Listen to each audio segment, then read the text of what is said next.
ओम शांति। बहन जी का बहुत बहुत धन्यवाद। हाँ, बहुत अच्छी रीत से उन्होंने मेरा परिचय दिया। और आप सबको भी नया वर्ष की इधर सामने भी लिखा हुआ है 2010 हैप्पी न्यू ईयर। इस प्रकार से नया वर्ष की आप सबको खूब खूब बहुत बहुत बहुत वादा हो। और यही बाबा ने एक अव्यक्त मुरली में कहा भी है, हर दिन को आप नया वर्ष समझो। कल उत्सव की भी डेफिनेशन दिया हुआ है कि हर दिन उमंग उत्साह में रहे। जिस दिन उमंग उत्साह में हमारा दिन रहता है वो उत्सव ही है। तो इस प्रकार से हम सब बाबा की कल की जो अव्यक्त मुरली है उसके ऊपर थोड़ा विचार सागर मंथन करेंगे। क्योंकि आप जानते हैं गाय जो होती है, गाय घास तो खा लेती है, फिर क्या करती है मालूम है ना आप सबको? देखा हुआ होगा, गाय पीछे एकांत में बैठती है, उगारती रहती है। उगार रहने से अच्छा रहता है और उसके आधार पर ही वो घास को अच्छी रीत से हजम कर सकती है। इस प्रकार से हमें भी जो कल बाबा की वाणी मुरली के रूप में सुनी, उन साथ साथ अभी उसके ऊपर विचार सागर मंथन करे तो क्या हो जाएगा? उसके अंदर जो उसकी खूबियां जो है, सुगंध जो है, वो हम ले सकेंगे और उनसे शक्ति प्राप्त कर सकेंगे। तो हमने घड़ी के हिसाब से नोट किया हुआ है, हमारी घड़ी के हिसाब से हमने नोट किया है। यहाँ की घड़ी और हमारी घड़ी में बहुत कोई फर्क नहीं है। गुलजार दादी जो है स्टेज पर बैठे थे 8:05 पर, बहुत देरी से, क्योंकि बाबा को रात को 12 बजे तक बैठना था। उसी के हिसाब से 8:05 तक गुलजार दादी आ गए, स्टेज पर बैठे। बहुत जल्दी, मतलब जो 8:14 को 9 मिनट में ही गुलजार दादी जो है बाबा के पास गए और 8:18 को 9 मिनट के अंदर ही अव्यक्त बाप दादा की पधरामणी हुई। और 8:29 को बाबा ने अपनी वाणी जो है, मुरली जो है शुरू किया। ऑपरेटिव पार्ट, मुरली का जो ऑपरेटिव पार्ट है, जब बाबा ने कहा अच्छा इस प्रकार करके जो है, जो जोन का कारोबार जो गुजरात जोन वाले से मिलना शुरू किया, वो बराबर 9:28 माना 59 मिनट्स में बाबा ने मेन मुरली चलाई हुई है। एक समझो 1 घंटा जो है, 1 घंटे के अंदर बाबा ने कितना काम कर लिया। अपना जो भी कहना था, नए वर्ष की मुबारक भी दिया, नया वर्ष में क्या करने का है वो सारी बातें भी सुना दी और सारा कारोबार भी कर लिया। और उसके बाद जो है बाबा ने गुजरात जोन वालों से मिलना शुरू किया, पीछे जूरिस्ट विंग वाले, इन सब से मिलना जुलना शुरू किया। और 9:37 तक बाबा जो है उनसे मिलते रहे। उसके बाद जो भी है 10:44 तक जो है मिलना, जो 9:37 से शुरू हुआ मुरली, हर एक जो, क्योंकि 10 मिनट जो है बाबा ने मुरली तो 9:28 को पूरी कर दी। और 9:37 तक जो है नए भाई बहनों से कल 11 मिनट बाबा ने समझो कि इनके लिए दिया। और 9:37 से 10:44 तक जो है जोन को मिलना, जो भी है जूरिस्ट विंग को मिलना, विदेश के बहन भाइयों को मिलना, युवा वर्ग को मिलना, वो सारा काम किया। और 10:44 से फिर यहाँ बाबा ने भोग स्वीकार करना, दृष्टि देना, ये सब काम किया। 12 बजे आप सब जानते हैं बाबा ने हम सबको अभिनंदन भी दिया और 12:15 बजे बाबा ने विदाई लिया। इसके हिसाब से हम गिनती करें तो कल बाबा हम बच्चों के साथ 3.25 घंटे रहे। इस सीजन की सबसे लंबे में लंबी बाबा के साथ की ये मुलाकात है। तो ये भी एक कल का दिन अच्छा रहा, क्योंकि 3.25 घंटे तक बाबा हम बच्चों के साथ में रहे। सबसे खूबी की बात जो है, आप सबने नोट भी किया हुआ होगा, सबसे खूबी की बात, आज तक बाबा ने जितनी भी अरबी याद प्यार दिया हुआ है, इसमें पहली बार जो है बाबा ने याद प्यार में अपने तीनों रूपों से याद दिया। हाँ, बाप दादा बच्चों को बाप, शिक्षक और गुरु के रूप में तीनों ही रूप से याद प्यार और नमस्ते दे रहा है। ये पहली बार बाबा जो है याद प्यार के अंदर, अभी तो नॉर्मली बाबा जनरल देते हैं, परंतु कल बाबा ने अपने तीनों ही रूप, बाप, शिक्षक और सद्गुरु के रूप में बाबा ने याद दिया। हाँ, आपको मालूम है हमारे पास बाबा के 4 रूप है। चौथा रूप मालूम है ना? चौथा रूप कौन सा? धर्मराज। चौथा रूप धर्मराज है। हाँ, वो मतलब याद रहे, परंतु क्या बाबा अभी तक जो है वो रूप को दिखाते नहीं है। अभी तक बाप, शिक्षक और सद्गुरु के रूप में बता रहे हैं। धर्मराज के रूप में भी हमें क्या डर है? हमें कोई डर नहीं है। कई बार होता है, किसी ने, एक भाई ने हमको कहा कि मुझे बाबा से बहुत डर लगता है। मैंने कहा क्यों? तो कहा बाबा तो धर्मराज है ना, तो हम कैसे बाबा के साथ स्नेह से बात कर सकते हैं? मैंने कहा ऐसी कोई बात नहीं है। धर्मराज होते हुए भी हमारे साथ तो हमारा तो परिवार का रिश्ता है, हमारा बाप भी है, सब कुछ है। और धर्मराज का डर उसको लगेगा जिसने कुछ गुनाह किया हुआ होगा, जिसको बाबा से शिक्षा का डर हो, मतलब जो खुद ही बाबा के राइट हैंड बन करके बाबा के कार्य में मददगार बनता होगा, उसको बाबा से, धर्मराज के रूप में भी मदद बाबा को हम कर सकते हैं। तो मैंने जब एक भाई को समझाया कि हम धर्मराज के रूप में बाबा जब होंगे तब हम बाबा के राइट हैंड बन करके मदद कर सकते हैं, तो कहा कैसे? तो मैंने कहा क्यों नहीं, हाँ, इतने 600 करोड़ लोग जो है, सारी दुनिया के अंदर 600 करोड़ लोग हैं, इन सब का आखिर में न्याय करना होगा ना?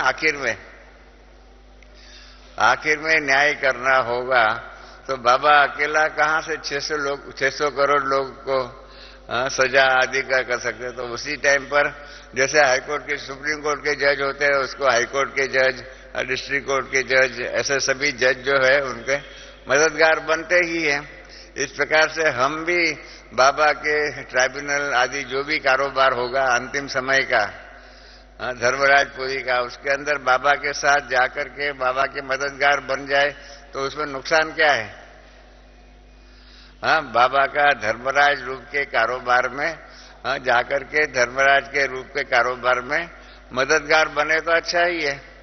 जैसे अभी हम बाप का, मास्टर बाप के रूप में, मास्टर शिक्षक के रूप में, मास्टर सद्गुरु के रूप में कारोबार करते हैं, इस प्रकार से वो भी करें। तो ये भी आप सोच लीजिए। इसलिए क्या है कि बाबा का धर्मराज का रूप का डर नहीं होना चाहिए। शिक्षक का रूप जो है, सद्गुरु का रूप जो है, उसको भी संभालना चाहिए। और कल बाबा ने जो बताया जो है, बाबा ने अपना योग कर्तव्य जो है उसकी बातें कही है, वो तो हम आगे लेते हैं, विचार करेंगे। परंतु बाबा अभी अपना जो आने वाला भविष्य है उसके कारोबार के लिए हम बस सबको मार्गदर्शन दे रहे हैं। बाबा ने कल बहुत सुंदर शुरुआत किया। क्या कहा? आज बाप दादा, इस सीजन की दूसरी मुरली जो है उसके अंदर बाबा ने सीधा ही चारों ओर के बच्चों के मिलना शुरू किया। तो कल बाबा ने फिर से, आज बाप दादा मतलब बाबा इस प्रकार से हर एक बच्चों को स्नेह और बाप के लव में लवलीन स्वरूप में देख रहे हैं। बाबा की दृष्टि हम बच्चों के लिए कितनी ऊंची है, वो इतनी ऊंची रखते हैं और चाहते हैं कि हम भी उसी स्वरूप में रहे। तो इसलिए बाबा ने कहा कि बाबा का एक एक बच्चा परमात्मा प्यार में चमक रहा है। हमारे मुख के ऊपर परमात्मा प्यार की चमक आनी चाहिए। और फिर बाबा ने क्या कहा, आप नए साल मनाने आए हो तो निमित्त मात्र है, परंतु 3 बातों की बाबा ने बात कही है। अपने नए जीवन की बधाइयां हो, नए जीवन की बधाई है। सबको नया जीवन तो मिला ही है ना। आप सबको मालूम है नया जीवन किसको कहते हैं? नहीं मालूम नहीं है। 84वां जन्म जो है ना, वो हमारा नया जीवन है। 83 जन्म तक जो 1 से 83 जन्म तक तो हर एक के अपने अपने माँ बाप है, अपना अपना शरीर है, सब कुछ है। 84वें जन्म में हमारा डिवाइन कॉन्स्टिट्यूशन में लिखा हुआ है कि हम सबका ये 84वें जन्म के अंदर ब्रह्मा बाबा जो है हमारा सबका अलौकिक पिता है, मातेश्वरी जो है हमारी अलौकिक माता है, और हम सब आपस में उसी नाते से भाई बहन है। तो ये 84वां जन्म जो है ना, वो डिवाइन जन्म है। बाकी सभी जन्म जो है अलग अलग तरीके से होते हैं, परंतु ये 84वां जन्म जो है ना, वो हमारा डिवाइन जन्म है। और इस डिवाइन जन्म की खुशी और उसकी खूबी बहुत बड़ी बात है। हमारा जो ये जो डिवाइन कॉन्स्टिट्यूशन के अंदर बाबा ने डिवाइन फैमिली की जो परिभाषा दिया हुआ है, बहुत सुंदर परिभाषा है। जिस फैमिली के अंदर अलौकिक पिता के रूप में ब्रह्मा बाबा, अलौकिक माता के रूप में मातेश्वरी है, और हम आपस में भाई बहन है, इस प्रकार का संबंध जो है वो हमारा 84वां जन्म है। उसी के हिसाब से आप गिनती कर लो। आप सब गिनती करेंगे तो आपको मालूम पड़ेगा कि ये 84वां जन्म जो है ना, वो ही बहुत सर्वश्रेष्ठ हमारा जन्म है। और इसी जन्म जो है, इसको बाबा ने जो कहा हुआ है ना, चोटी का जन्म जो है, तो इस प्रकार से ये सर्वश्रेष्ठ जन्म की, और इसलिए बाबा ने कल बधाई पहली दी,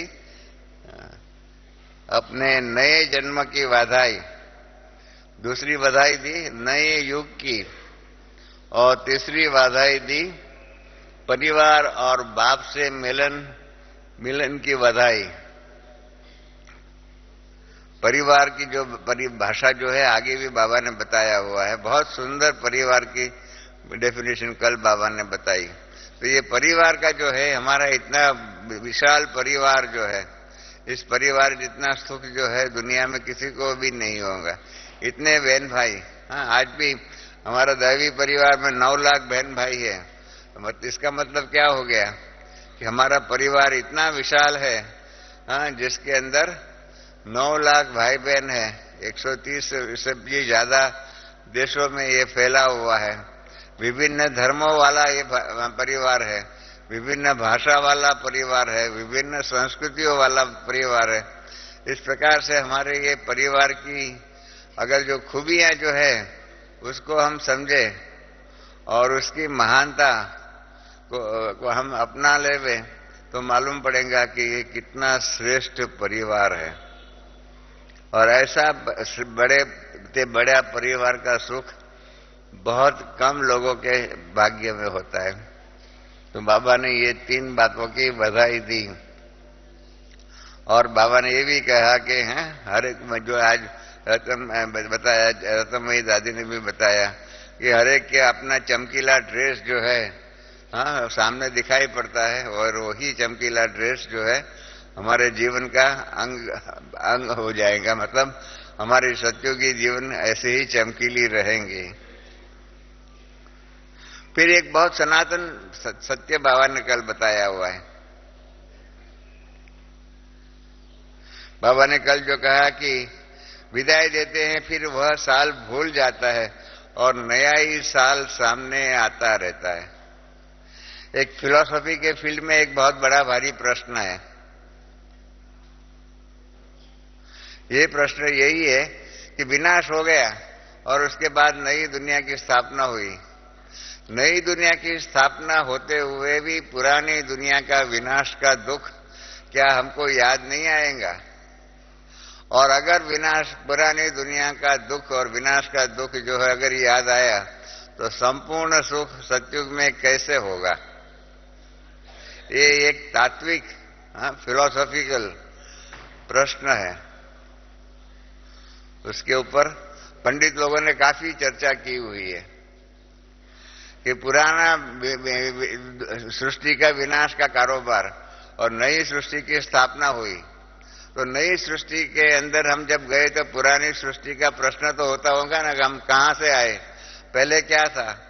इस प्रकार से पुरानी दुनिया की याद आ जाए और पुरानी दुनिया का विनाश का दुख, वो दृश्य हमारी बुद्धि में सामने आ जाए, तो फिर संपूर्ण सुख कहां से हुआ। उस पर बाबा ने बताया है ना, कल जो कहा कि पिछला साल भूल जाते हैं, हमको 2008 की बातें 2006 की बातें कहाँ याद रहती है। तो इस प्रकार से पुरानी दुनिया की बातें हम इतने सुंदर रूप में भूल जाएंगे कि पुरानी दुनिया की दुख की यादें हमारे जीवन से खत्म हो जाएगी। तो ये एक बहुत सुंदर बाबा ने कल ये जो एक सनातन प्रश्न फिलॉसफी की दुनिया में घूम रहा है, उसका जवाब दिया कि पुरानी बातों को लोग भूल ही जाते हैं। ऐसे तो हम लोगों ने नया जन्म लिया, किसी को भी बीमारी होती है तो क्या कहते हैं, किसी को भी बीमारी होती है तो हम क्या कहते हैं, भाई ये तो उनका कर्मों का हिसाब किताब है, ऐसा ही है ना, कहते हैं ना। पर वो कर्मों का हिसाब होते हुए भी क्या होता है, वो पिछले कर्मों तो याद नहीं रहते हैं हमें। तो उसी के हिसाब से ये सारी बातें ऐसी बहुत सुंदर रूप में बाबा ने कहा कि पुरानी दुनिया की बातों को भूलना, इसलिए तो भूतकाल को भूत कहा हुआ है, और भूतकाल को भूलना, जितना जल्दी हम भूतकाल को भूल जाए इतना अच्छा है। परंतु क्या होता है, हमारे कई बहन भाई जो है ना, उनके जीवन में भूतकाल जो है ना, वो भूत बन करके ही उनके जीवन को, इनके वर्तमान के जीवन को परेशान करता है। भूलते ही नहीं है, कई हमारे बहन भाई भूलते ही नहीं है। दादी जानकी ने बहुत सुंदर एक क्लास कराया था, कहा कि हमारे हाथों में है छोटी बात को बड़ी करना या बड़ी बात को छोटी करना। कम से कम ये बात तो हम नक्की करें कि हम भूतकाल की जो दुख की बातें जो है उसको जल्दी से जल्दी भूल जाए, और भूतकाल में जो अच्छी बातें हैं, जिन्होंने हमको मदद किया हुआ होगा, ऐसी जो अच्छी बातें जो होगी उनको हम जरूर अवश्य याद रखें। उपकारों को याद रखें, अपकारों को भूल जाए, इंसल्ट को भूल जाए, ईर्ष्या द्वेष को भूल जाए। तो ये भूलना, ये भी एक कला है, उसके ऊपर कुछ क्लास या हो जाना चाहिए। फिर बाबा ने नए साल के अंदर गिफ्ट क्या देंगे उसकी बातें कही है। 2 प्रकार की गिफ्ट कही है बाबा ने। जो कहा है ना, एक तो क्या कहा कि तो पुराने संस्कार को विदाई देकर के नई दुनिया में जाने की गिफ्ट देने का है। एक तो सबको, दुनिया वालों को क्या बताएंगे, कौन सी 2 चीज की गिफ्ट देने की है। एक तो नई दुनिया की गिफ्ट दो कि नई दुनिया आ रही है, नई दुनिया आ रही है। आप जानते हैं आज की दुनिया में ये बहुत चर्चा हो रही है कि 2012 की 22 दिसंबर के बाद विनाश होगा। तो हमने टीवी के ऊपर, उसके ऊपर डिबेट सुनी हुई थी। जो डिबेट सुनी हुई थी तो टीवी के अंदर एक चैनल है, उसके अंदर ये डिबेट आ रही थी। तो उसके अंदर जो वो चैनल वालों ने 2 को बुलाया था, एक वैज्ञानिक को बुलाया था और एक धर्म के नेता को बुलाया था। और जो डिस्कशन करने वाला जो भाई जो था, उसने पूछा, सब दोनों को पूछा, वैज्ञानिक को और धर्म नेता को पूछा कि 2012 के दिसंबर की 22 तारीख के बाद अगर विनाश हो गया तो विनाश के बाद क्या होगा।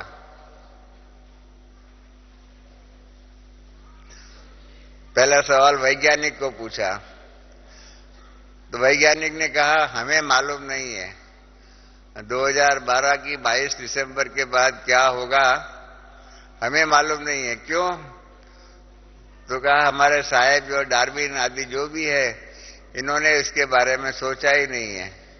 जब इन्होंने नहीं सोचा है तो हमारे भारत के वैज्ञानिक लोगों ने तो अपनी बुद्धि के ऊपर ताला लगा दिया है। सोचना ही नहीं चाहिए। वो जो एक कहावत है, यद यद साहेब उक्तवा, साहेब लोगों ने जो बोला होगा वही है, हम ब्लाइंडली फॉलो करते हैं। इसलिए हमारे हिंदुस्तान के वैज्ञानिक तो इसके ऊपर सोचते नहीं है। उनको मालूम भी नहीं है कि 2012 के 22 दिसंबर के बाद अगर विनाश हो गया तो क्या होगा। फिर उस भाई ने धर्म नेता को पूछा कि 2012 का विनाश हो जाए दिसंबर की 22 तारीख, उसके बाद क्या होगा? तो उसने फट से जवाब दे दिया, उसके बाद सतयुग आएगा, उसके बाद सतयुग आएगा। तो क्या कैसे? तो इन्होंने 10-12 शास्त्रों का रेफरेंस देकर के बताया कि सृष्टि चक्र जो है वो अविरत घूमता ही रहता है, सतयुग त्रेता द्वापर कलयुग फिर सतयुग त्रेता, और उसी के हिसाब से विनाश के बाद सतयुग आएगा। तो इस प्रकार से बाबा ने जो कहा हुआ है ना, तो ये हकीकत है। नई दुनिया की गिफ्ट, नई दुनिया आने वाली है, वो गिफ्ट सबको बतानी चाहिए। मैंने आपको कहा ना, विज्ञान के क्षेत्र के लोगों को नई दुनिया आने वाली है वो मालूम ही नहीं है। उस भाई ने, वैज्ञानिक ने टीवी चैनल के ऊपर स्पष्ट बता दिया कि 22 दिसंबर के बाद क्या होगा, विज्ञान के पास उसका कोई उत्तर नहीं है। और बाबा ने जो कल कहा कि यही सबको बताओ कि नई दुनिया आ रही है, तो बाबा ने जो कल जो कहा है ना, ये आशा का दीपक कि नई दुनिया आ रही है, वो बताइए। तो इसलिए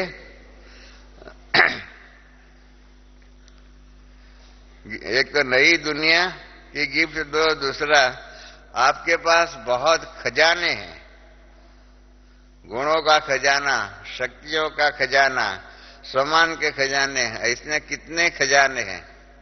खजानों की एक लिस्ट बनानी चाहिए। बाबा ने भी कई बार इशारा दिया हुआ है कि हमारे पास हम बाबू परमात्मा पिता से मिले हुए कितने खजाने हैं।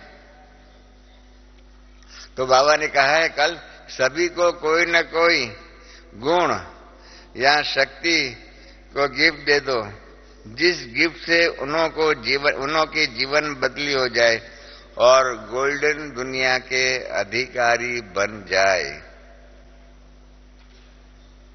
ये एक बहुत बड़ी गुह्य बात है। ज्ञान दान देना आसान है, गुण दान देना, शक्ति दान देना बहुत कठिन बात है। ये ज्ञान दान देना, शब्दों का दान देना, वो सब सहज है, पर गुण दान देना, आपको मालूम है ना, हमने ज्ञानामृत में आर्टिकल भी उसके ऊपर लिखा हुआ है, गुण दान, जिसमें वो एक माता की बहुत प्रसिद्ध कहानी है, वो हमने उसमें लिखा हुआ है कि एक माता जो है, उसका बच्चा जो है वो मीठी चीजें बहुत खाता था, शक्कर वाली जो भी है, गुड़ वाली जो भी खाता था। तो वो माता जो है सन्यासी के पास लेके गई अपने बच्चे को, कहा ये मेरा बेटा बहुत मीठी चीजें खाता है। तो उसने कहा ठीक है, हफ्ते के बाद मुझे मिलना, मैं आपको उसके बारे में बताऊंगा।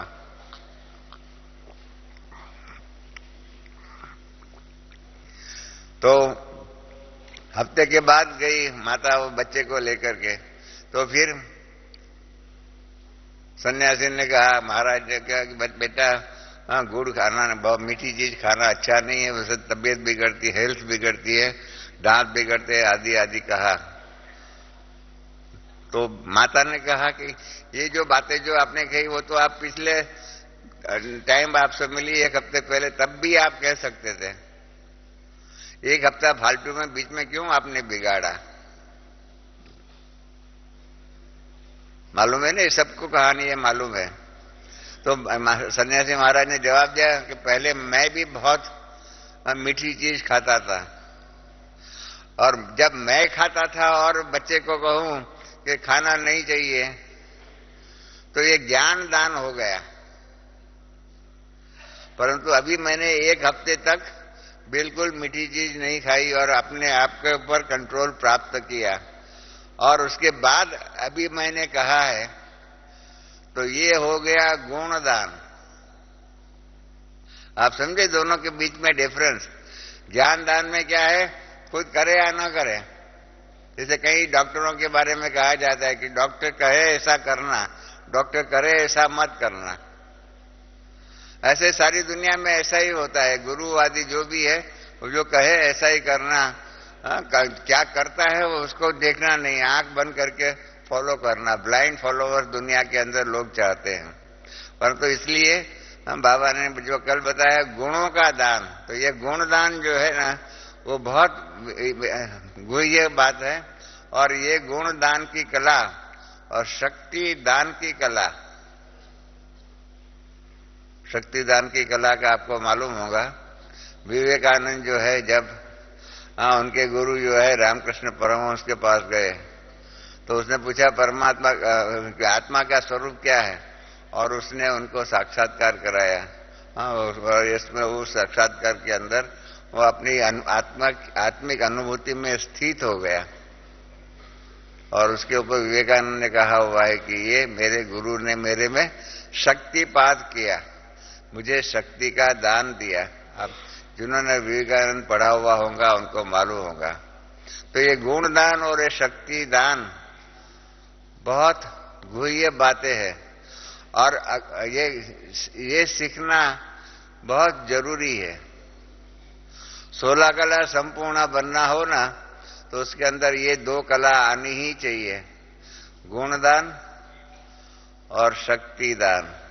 अगर ये दोनों नहीं हुआ तो हम शब्दों के द्वारा कितना भी बोलते रहेंगे, उसका प्रभाव नहीं पड़ता है। प्रभाव इसलिए नहीं पड़ता है क्योंकि जो हम कहते हैं, जिसको बाबा ने कई बार मम्मा ने भी कहा हुआ है, कथनी और करनी में फर्क होता है। कि जब तक कथनी और करनी में फर्क होगा ना, तब तक आप जितना भी ज्ञान देंगे ना वो ज्ञान दान होगा।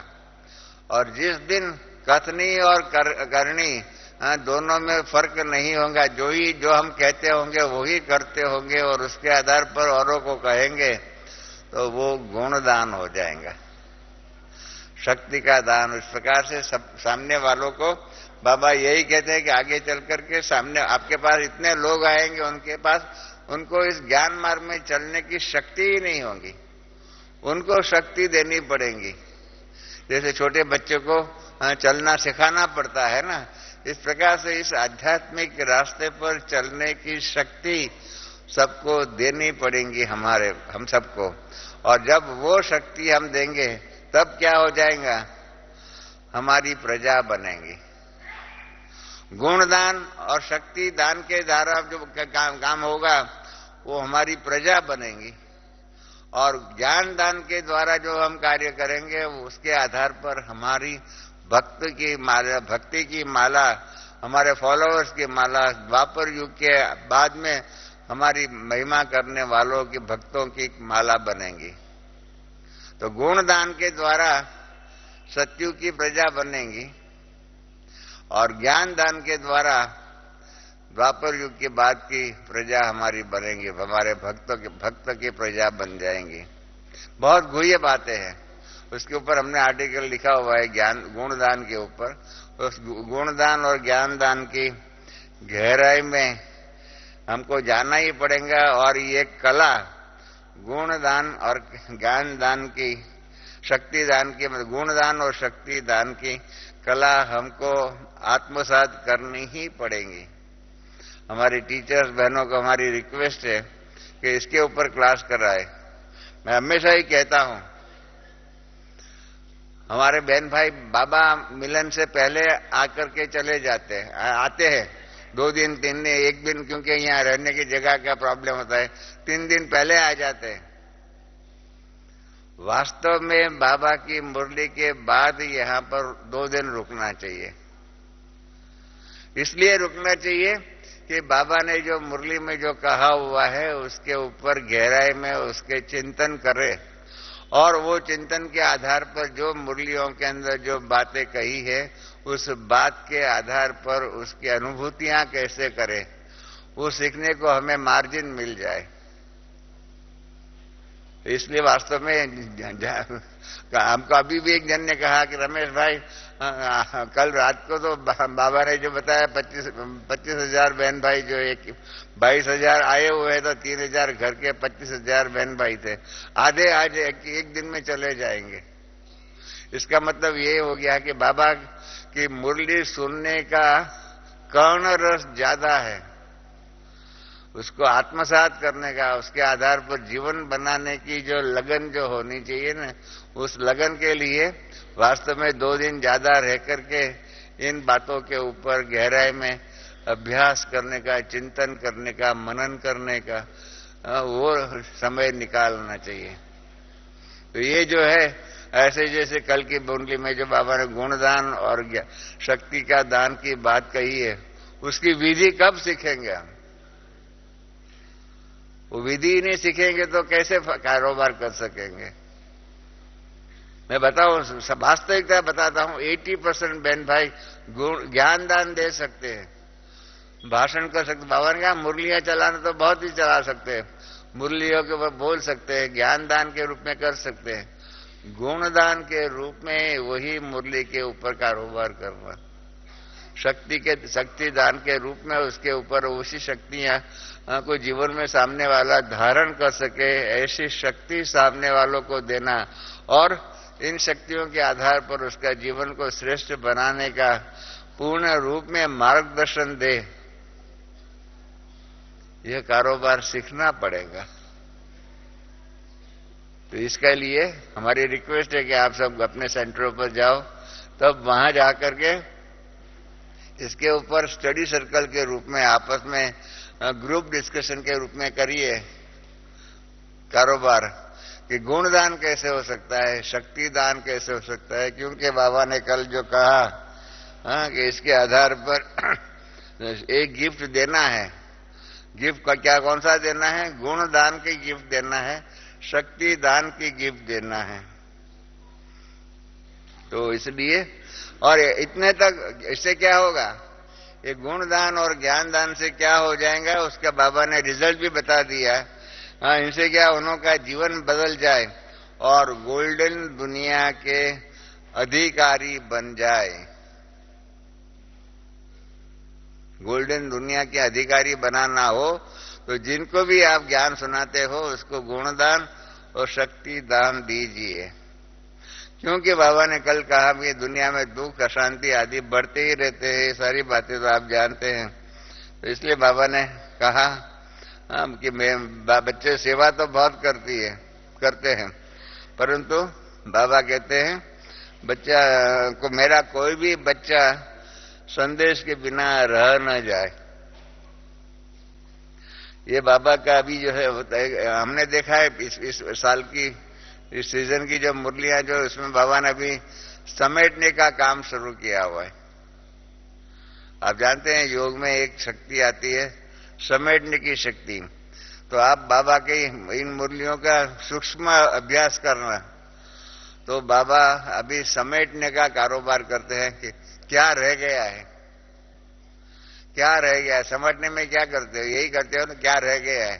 तो ये रह गया, रह ना जाए कि किसी को भी संदेश नहीं मिले, कोई भी बच्चा उलझना न दे बाबा को।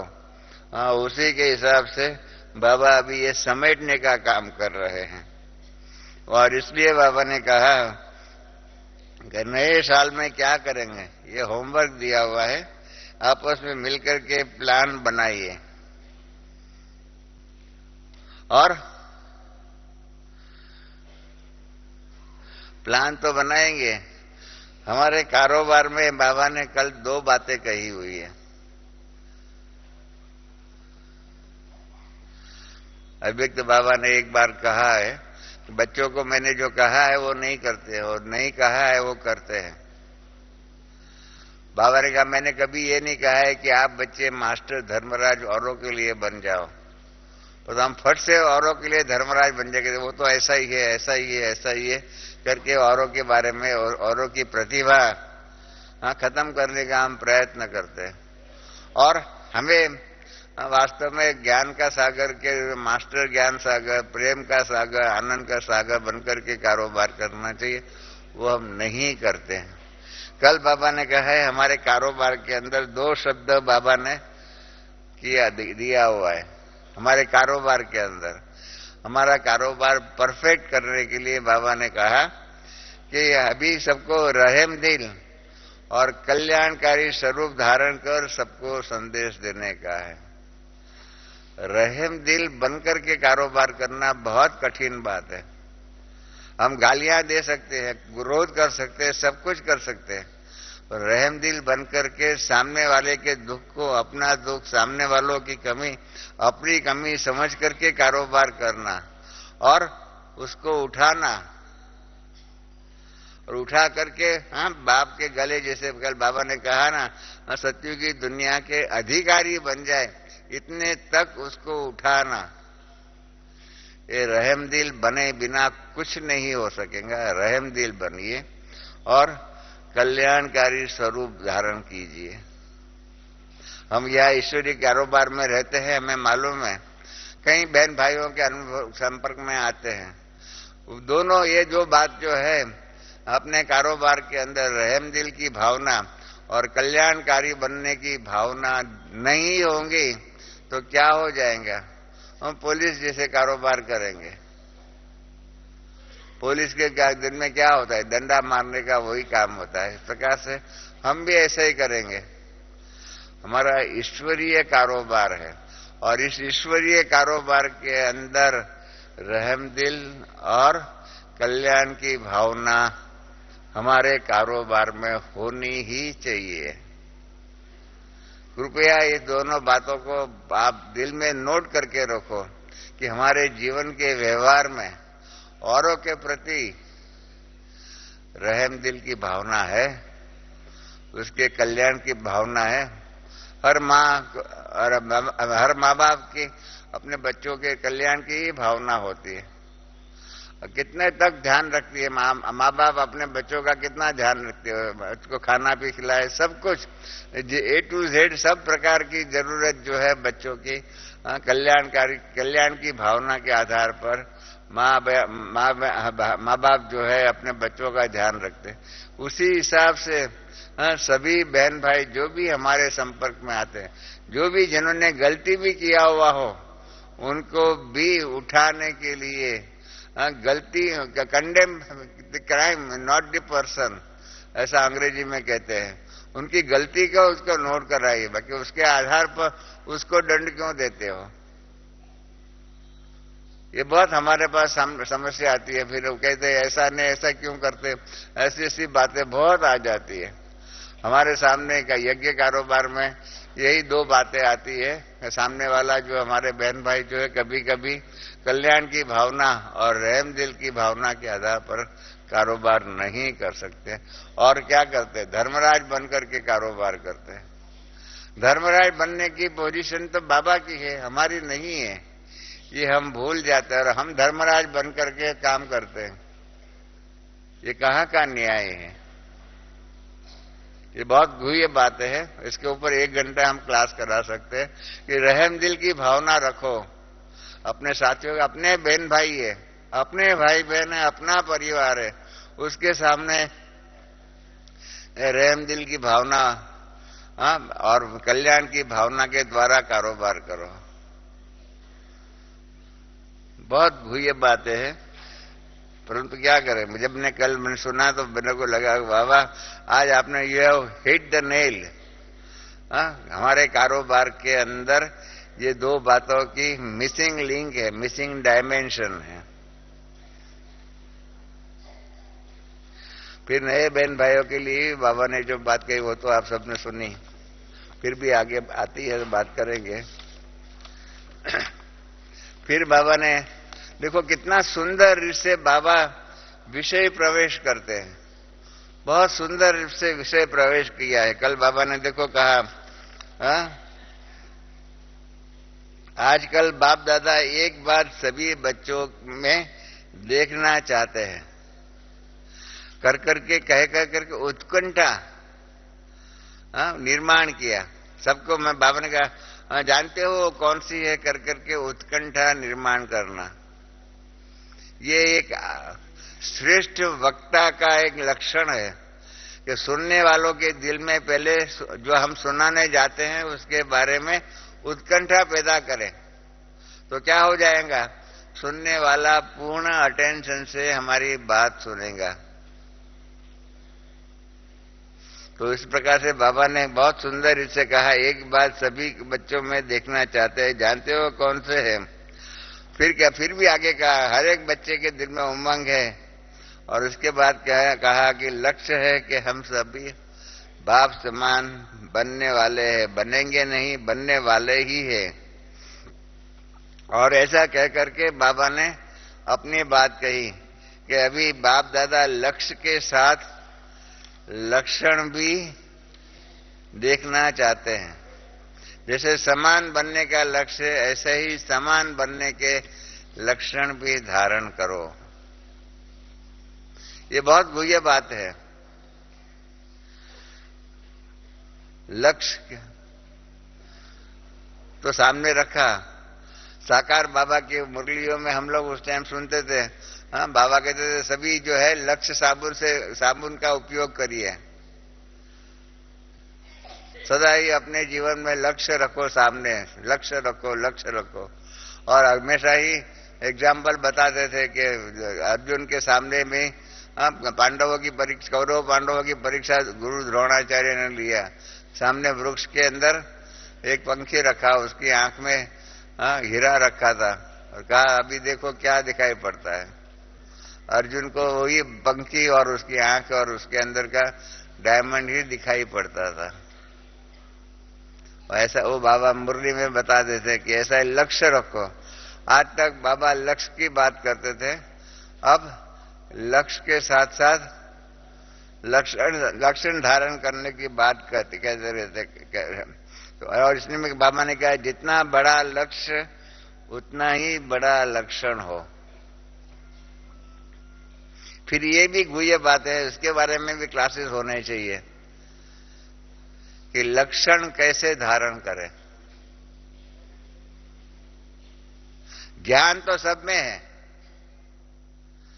सारे दैवी परिवार में सभी हरेक छोटे बड़े सबके पास बाबा का ज्ञान है। और तो उस ज्ञान के आधार पर बना हुआ जो लक्ष्य है उसके आधार पर लक्षण को जीवन में धारण करना, वो बात कल बाबा ने कही है। मैंने कहा ना बाबा अभी समेटने का काम कर रहा है और समेटने के काम में अभी तक लक्ष्य की बात कही, अब समेटने के काम में कहते ठीक है अभी बाप समान बनना तो है, तो उसके लिए लक्षण धारण करो। तो लक्षण धारण करने की बाबा ने बात कही है, क्योंकि बाबा ने कहा कि सभी कहते हैं कि हम ये धारण तो करना चाहते हैं, लेकिन कल बाबा ने बहुत स्पष्ट कह दिया अब बच्चे ये लेकिन शब्द जो है वो निकल जाए और आपकी चलन और चेहरे से दूर से ही जितना बड़ा लक्ष्य है उतना लक्षण चेहरे से दिखाई दे, चलन से दिखाई दे। और ये जो सिद्धांत बाबा ने बताया कि कैसा वो लक्षण धारण करने का है, तो नेचुरल नेचर बनाना है। और एग्जाम्पल में बाबा ने जो दिया वो तो बहुत सहज बात कही, देह अभिमान जो है वो धारण करने के लिए मेहनत नहीं करनी पड़ी। देह अभिमान का लक्षण धारण करने के लिए तो कॉमन हो गया, सबको मालूम है। नींद में भी होते हैं तो अभी हमें मालूम है अपना देह का नाम मालूम है, सब कुछ। मैं नींद में होगा, कोई आकर के आवाज जोर से करे रमेश, तो मैं जाग जाऊंगा। माना नींद में भी हमें जो है हमारा ये जो है स्थूल रूप जो है उसका हमें मालूम है। तो उसी के आधार पर लक्षण भी उसी प्रकार से होना चाहिए। देह का ध्यान नींद में भी रहता है, तो उसी के आधार पर अभी बाबा कहते देही अभिमानी का जीवन होना चाहिए। और वही बाबा ने कहा है कि नेचुरल नेचर बन जाए। तो पहली बात जो ये लक्ष्य को अभिलक्षण के रूप में धारण करने का है, बाप समान बनने का लक्षण भी होना ही चाहिए। तो कौन से लक्षण हमारे में होंगे जिसके आधार पर हम कह सकेंगे कि हमारा जीवन जो है, हमारे लक्षण जो है बाप समान होंगे। और दूसरा, देही अभिमानी स्थिति का जो नेचर जो है, स्वभाव जो है, वो नेचुरल कैसे बने। मैं इसलिए कह रहा हूं कि आप सब अपने सेवा केंद्रों पर, और ये हमारा, मैं जो कह रहा हूं कई सेंटरों के ऊपर लाइव सुनने में आता है, तो इन सेंटरों की हमारी सबसे रिक्वेस्ट है कि ये नेचुरल नेचर हमारी देही अभिमानी की स्थिति का कैसे बने, उसके बारे में प्रैक्टिस भी होनी चाहिए, उसकी गहराई में जाने का और उसका अभ्यास भी होना चाहिए। तो वो कार्य मैं समझता हूं हमारे सभी सेवा केंद्रों पर होगा, ताकि जो कल बाबा ने कहा, अगर नेचुरल नेचर बन जाए, जो और नेचुरल नेचर देही अभिमानी का बन गया, तो बाबा कहते हैं तब कहा जाता है लक्ष्य और लक्षण समान बन गए। लक्ष्य और लक्षण समान बनना है तो देही अभिमानी की अवस्था जो है वो हमारी नेचुरल नेचर बन जाए, स्वाभाविक बन जाए। ऐसे आज स्वाभाविक है हमारा, हम पुरुष है तो पुरुष के रूप के स्वभाव जो है वो हमारा स्वाभाविक बन गया है। माताएं बहनें जो है उनका बहनों का जो देह का स्वरूप है उसका स्वभाव संस्कार स्वाभाविक बन गया है। उसी प्रकार से मैं आत्मा हूं, उस प्रकार का संस्कार स्वभाव नेचुरल होना चाहिए। और बाबा ने फिर एग्जाम्पल में भी और एग्जाम्पल दिया। कई समझते हैं कि क्या करें, इतना कारोबार होता है हम कैसे करें, इसलिए बाबा ने कहा जो उनकी भी जिम्मेदारी है, या तो यज्ञ के ऑफिशियल कारोबार करने की जिम्मेदारी है। ऐसा कह करके बाबा ने यज्ञ के ऑफिशियल कारोबार करने वालों को भी कह दिया कि आपके अंदर भी देही अभिमानी का लक्षण ज्यादा होना ही चाहिए। और बाबा ने कहा कि ब्रह्मा बाबा का एग्जाम्पल देकर के बताया कि कैसे करनहार और करावनहार, जब बाबा ने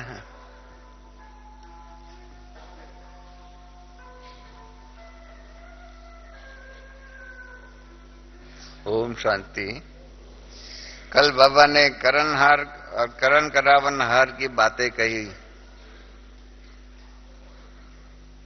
ये कह कर बाबा ने जिसको कहते हैं हिट द नेल,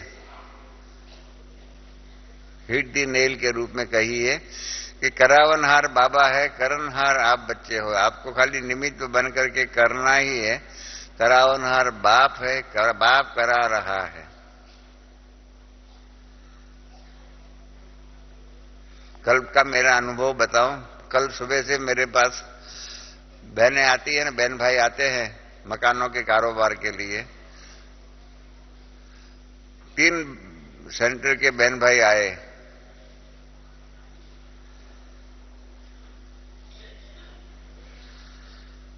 इनकी बातों सुनकर के मेरे मन में उद्वेग आया हुआ था कि मैंने कहा ये क्या है। तीनों सेंटर के बहन भाई आए, क्या हमारा सेंटर, हमारा सेंटर, हमारा सेंटर। ये एक भ्रांति बैठ गई है हमारे दैवी परिवार के अंदर कि हमारा सेंटर, मेरा सेंटर, मेरा जिज्ञासु, मेरी हदें, ये एक बहुत बड़ी भारी समस्या है। और इस समस्या से जितना जल्दी हम दूर होंगे इतना ही जल्दी यह विश्वविद्यालय विनाश के नजदीक दुनिया को लेके जाएगा और सत्युग जल्दी से जल्दी आएगा। करण करावनहार के हिसाब से बाबा का है। और ग्रेटेस्ट, मैं हमेशा, मैंने ज्ञानावृत में भी बहुत सख्त शब्दों में लिखा हुआ है कि ग्रेटेस्ट पाप, बड़े से बड़ा पाप यही है कि बाप की संपत्ति को, बाप की मिल्कत को अपनी समझ करके उस प्रकार से कारोबार करना। जिसको कहते हैं अंग्रेजी में पब्लिक प्रॉपर्टी को प्राइवेट प्रॉपर्टी में ट्रांसफर करना, रूपांतर करना, इट्स ए ग्रेटेस्ट सिन। और धर्म नेताओं ने यही काम किया हुआ है और यही बातों से हम भी मुक्त नहीं होंगे तो यही समस्या हमारी आगे चल करके हमारे जीवन के अंदर या यज्ञ कारोबार के अंदर भी समस्या रूप बन जाएगा। इसलिए बाबा ने कल कह दिया, करावन हार मैं हूं, आप करनहार हो। ब्रह्मा बाबा ने भी अंत तक जिस ब्रह्मा बाप के धन के आधार पर यज्ञ का पहला 16 साल कारोबार अविरत रूप में धन के कारोबार के आधार पर चला, उस ब्रह्मा बाप ने बाबा ने भी कभी नहीं कहा कि ये मेरा सेंटर है। और हमारा आज का जो है छोटा सा जो सेंटर चलाने वाले, गीता पाठशाला चलाने वाले भी कहते हैं मेरी गीता पाठशाला, मेरा उपसेवा केंद्र, मेरा सेवा केंद्र। कहा बाबा जिसने जिनके यज्ञ की स्थापना किया और पहला 16 वर्ष तक जिसके धन के पुरुषार्थ के आधार पर ये यज्ञ चला, उसने कभी नहीं कहा कि मेरा यज्ञ है। और एक छोटा सा सेंटर मकान देता है ना, उसके अंदर भी होता है। और इसलिए आजकल हमको लिखवाना पड़ता है किसी को भी, जो कोई बहन कोई माँ बाप अपने बच्चे के लिए मकान देते हैं सेवा केंद्र के लिए, तो हम लिखवा लेते हैं कि कभी ये नहीं आपकी बच्ची कहे कि ये मेरे बाप का सेंटर है, ये मेरा शिव बाबा का सेंटर है। यही भावना उसके दिल में होनी चाहिए, वो हम लिखवा लेते हैं।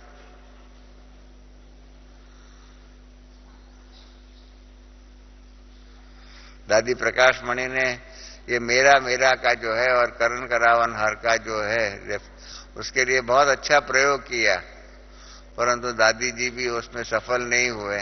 2 मास के लिए हर साल बहनों को ट्रांसफर करके शिफ्ट करने का प्रयत्न किया ताकि दूसरे सेंटर पे जाए और उसके आधार पर विशाल भावना के अभिभूत होकर के बहनें कारोबार करें। बहन भाई जो भी है, जो भी कारोबार में है, वो ऐसा करें। जब तक यह करण करावन हार की परिभाषा जो है उसको हमने उसकी गहराई में जाकर के, और ये बाप का है, शिव बाबा का है, ये भावना हमारे रग रग में नहीं आएंगी ना, तब तक विनाश नहीं होगा। ये मैं आपको गारंटी कहता हूं।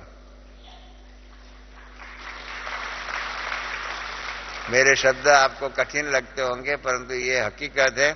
और इस माया रूपी मम्मा, हमारे घर में मम्मा थी, मम्मा हमेशा हमको कहते थे, रमेश लोहे की जंजीरों का त्याग करना बहुत आसान है, परंतु सुवर्ण सोने की जंजीर उसका त्याग करना बहुत कठिन बात है। तो मैं मम्मा से पूछता था, ये सोने की जंजीर क्या है? तो मम्मा हंसते हंसते कहते थे कि यही मेरा सेंटर, मेरा जिज्ञासु, मेरी हदें, ये सारी जो है ना वो सोने की जंजीर है। और ये जंजीर में बंद करके हम पुरुषार्थ करेंगे तो हम आगे नहीं बढ़ेंगे, और जिनके कल्याण के लिए हम निमित्त बने हुए हैं उनको भी हम आगे बढ़ाने में सक्षम नहीं होंगे। तो ये करण करावन हार की परिभाषा कल समझ करके हम सब ये गोल्डन चेन, सोनेरी जंजीर से जल्दी मुक्त हो जाए, यही हमारी नए वर्ष के लिए प्रार्थना है।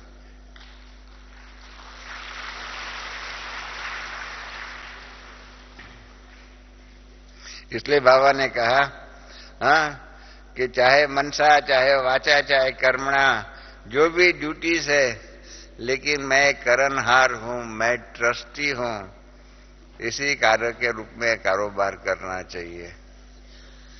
इतने छोटी सी बात कही हुई है, चाहे मनसा, चाहे वाचा, चाहे कर्मणा में, सभी में मैं करणहार हूं, मैं ट्रस्टी हूं, ये भावना। चाहे परिवार में रहते हैं, आज भी एक भाई मेरे पास आया कि आप नहीं करेंगे तो मैं करूंगा, मेरे पैसे से मैं कर सकता हूं।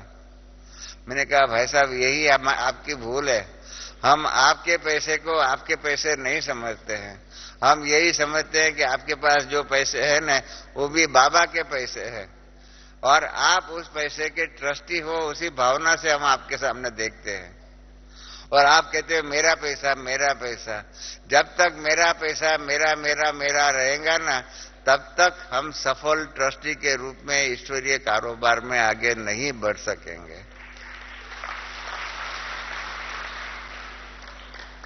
इसलिए जितने भी यहाँ बैठे हुए हैं और जो भी ये सुनते हैं, इन सब से हमारी नम्र विनंती है कि अपने परिवार में भी, घर में भी, जो भी जहाँ भी रहते हुए, उनको बाबा का परिवार समझ करके, बाबा का धन है, बाबा के बच्चे हैं, बाबा का व्यवहार है, ऐसा समझ करके ट्रस्टी बन करके रहिए।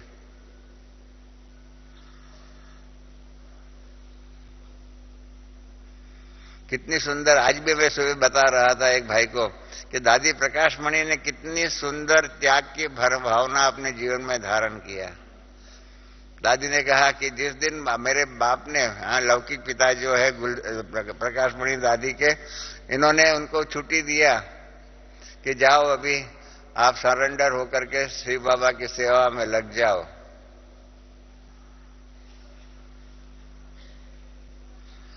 तो उस दिन के बाद दादी प्रकाशमणि ने मैंने कहा दादी आपका सूक्ष्म पुरुषार्थ बताओ। तो कहा जिस दिन बाप ने छुट्टी दिया, जाओ बच्ची बाप ईश्वरीय सेवा में लग जाओ, उस दिन के बाद कभी भी मैं रात को अपने लौकिक घर में जाकर के रही नहीं थी। इतने तक अपने मोह जीत बनने का। दादी प्रकाशमणि की माता जी यहाँ, बाद में तो यहाँ पर सेंटर पर पांडव भवन में भी हमने देखा है। तो कभी भी गुलजार दादी का भी हमने देखा है ऑलराउंडर बहन के साथ में, गुरातुरमयी दादी का भी उनके माता जी के साथ देखा। परंतु कभी भी माँ बेटी के रूप का व्यवहार, पति परिवार के रूप का व्यवहार नहीं। परंतु ये भी ब्रह्मा कुमारी है, मैं भी ब्रह्मा कुमारी हूँ, इस प्रकार का ट्रस्टीपन का भाव के आधार पर कारोबार करना बहुत बड़ी बात है। मैं हमेशा ही कहता हूं कि बाबा की युगल जो है उसका बड़े में बड़ा त्याग है कि जब बाबा अलौकिक पिता बन गए, ब्रह्मा बाप बन गए,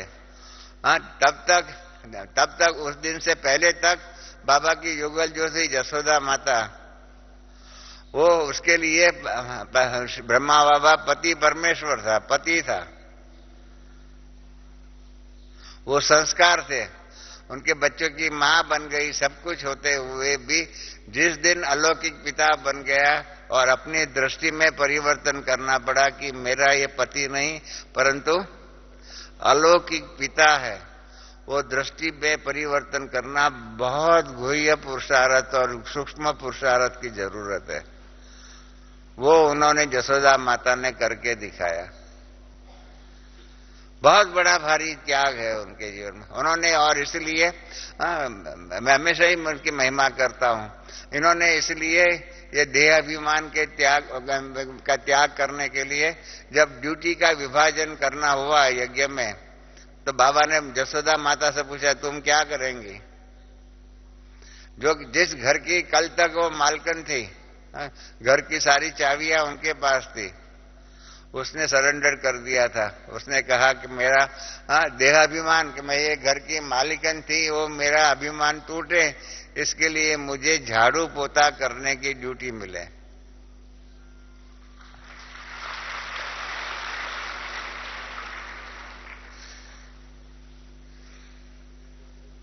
कितना बड़ा त्याग। ताकि जिस घर की वो मालकिन थी, उस घर के अंदर कल तक नौकर कितने थे, नौकरों की फौज थी, उसके बीच में कहे कि नहीं अभी घर का मैं जो है झाड़ू पोता का काम मैं करूंगी, ताकि मेरा ये देहाभिमान जो है वो टूट जाए। हम सबको कोई ना कोई अपने जीवन में देहाभिमान कोई ना कोई प्रकार का होगा। जब तक उस देहाभिमान को तोड़ेंगे नहीं और देही अभिमानी की अवस्था, नेचुरल अवस्था नहीं बनेगी ना, तब तक हमारे जीवन में जो कल बाबा ने कहा ना, फरिश्तापन की अवस्था नहीं आएंगी। और फरिश्तापन की अवस्था लाना हो तो देही अभिमानी का पुरुषार्थ करना ही पड़ेगा। और उसके लिए क्या पुरुषार्थ करना चाहिए, उसके ऊपर विशेष विचार सागर मंथन करना ही चाहिए। मेरी रिक्वेस्ट है आप सबको कि आप सब अपना ये देही अभिमानीपना, फरिश्तापना का जीवन कैसे बने, उसके बारे में पूर्ण रूप में पुरुषार्थ करके इस प्रकार का जीवन धारण करना। क्योंकि कल बाबा ने आगे भी कहा है, फरिश्ता जो है उसका पांव जो है अर्थात जो देह अभिमान के अंदर वो नहीं आता है। हम सब फरिश्ता बाबा ने डेफिनेशन दी, इसका कोई भी रिश्ता दुनिया के साथ नहीं, सभी रिश्ते एक परमात्मा के साथ हो, वो है फरिश्ता। बहुत सुंदर फरिश्ता की डेफिनेशन एक अव्यक्त मुरली में कही है। फरिश्ता माना जिसका देह के कोई भी संबंधों के साथ रिश्ता नहीं हो और एक परमात्मा के साथ ही सभी प्रकार के रिश्ते हो, वो है फरिश्ता। जब तक हमारी ये अवस्था नहीं बनेगी कि एक परमात्मा के साथ ही हमारे सभी रिश्ते हैं, ऐसी अवस्था नहीं बनेगी, तब तक हम फरिश्ते नहीं बनेंगे। और जब तक फरिश्ते नहीं बनेंगे तब तक सत्युग की श्रेष्ठ जीवन का भाग्य हमारे लिए, उस भाग्य से हम वंचित रहेंगे। ये सब सूक्ष्म पुरुषार्थ है और ये सूक्ष्म पुरुषार्थ करना हमारे जीवन का लक्ष्य होना ही चाहिए। फिर बाबा ने कल कहा, ये सब बातों का बहुत काल के पुरुषार्थ की ही प्राप्ति होती है और इसलिए बाबा ने जो दिया है 24 घंटे में, एक दिन में 24 बार जो है 10-10 मिनट करने का जो कहा है, और नेचुरल अवस्था जो है आत्मिक अवस्था, या तो हम ब्राह्मण जीवन की अवस्था की जो बातें जो कही है पिछली मुरली में होमवर्क दिया है, उसके ऊपर विचार सागर मंथन करना ही चाहिए। और बाबा ने कहा है जितना हो सके इतना उस पुरुषार्थ को बढ़ाना चाहिए। और इसके लिए बाबा ने स्वमान की बात कही। जितने भी स्वमान जो है उस समान की स्थिति में स्थित होकर के बैठो, चलो तो भी उस सम्मान की स्थिति में चलो और सम्मान की माला घुमाते फिरो। और भक्ति मार्ग में माला नहीं जब फेरते थे, ऐसे ये सम्मान की लिस्ट की माला को घुमाते रहो। बाबा ने कल अपना परिचय, बहुत कम बार बाबा ऐसा अपना परिचय देते हैं, बहुत कम बार बाबा अपना डायरेक्ट परिचय देते हैं। कल बाबा ने कहा कि ये समान जो है उसके बारे में क्या कहो, क्या सोचो कि ये समान किसने दिया है। वर्ल्ड ऑलमाइटी अथॉरिटी ने ये समान दिए हुए हैं। बाबा ने अपनी अथॉरिटी क्या है, सामान्य स्वरूप में, साधारण स्वरूप में गुलजार दादी के तन में आए हुए परमात्मा, या तो सरल भाषा में बाबा जो कहते हैं उसके आधार पर क्या है, जितना बाबा के प्रति रिस्पेक्ट रिगार्ड होना चाहिए इतना कई बार हमारे जीवन में नहीं होता है। और इसी के लिए कल बाबा ने वार्निंग के रूप में कह दिया कि ये समान किसने दिए हुए, वर्ल्ड ऑलमाइटी अथॉरिटी, परमात्मा। शिव बाबा को उसी दृष्टिकोण से आप देखिए कि ये वर्ल्ड ऑलमाइटी अथॉरिटी है, इनसे ऊपर की श्रेष्ठ अथॉरिटी और किसी में नहीं है। इसी भावना से कारोबार कीजिए।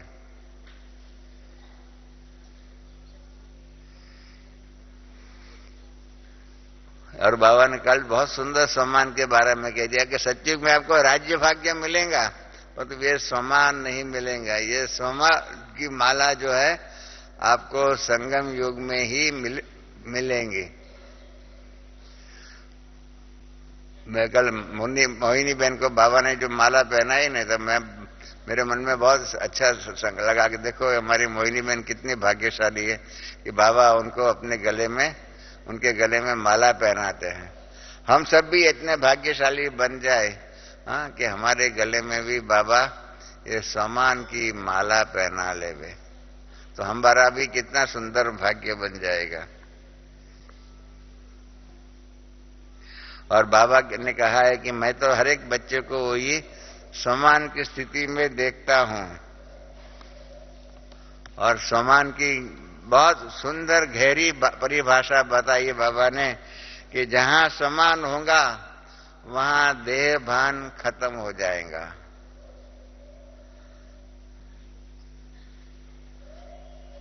इसकी गहराई में जाकर के इसके ऊपर विचार सागर मंथन कीजिए।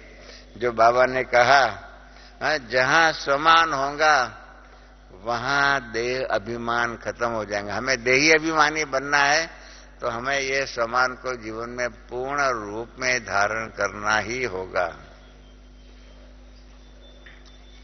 फिर माया की बात तो बताइए, बहुत सिंपल बात थी।